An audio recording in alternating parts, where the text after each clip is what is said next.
amin ang iyong kapangyarihan, at ipamalas mo sa amin ang iyong kalwalhatian, hanggang ang aming kaluluwa'y mapuspos ng lubusan, at sa aming kalagitnaan ay bumaba ang kalangitan. Dakila ang iyong ngalan, iparanas mo sa amin ang iyong kapangyarihan, ipamalas mo sa amin ang iyong kalwalhatian,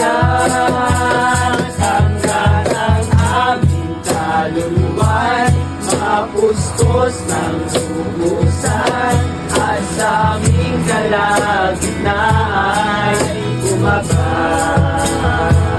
ang kalangitan. Dakila ang iyong ngalan, sa himig na hangin, tanging dala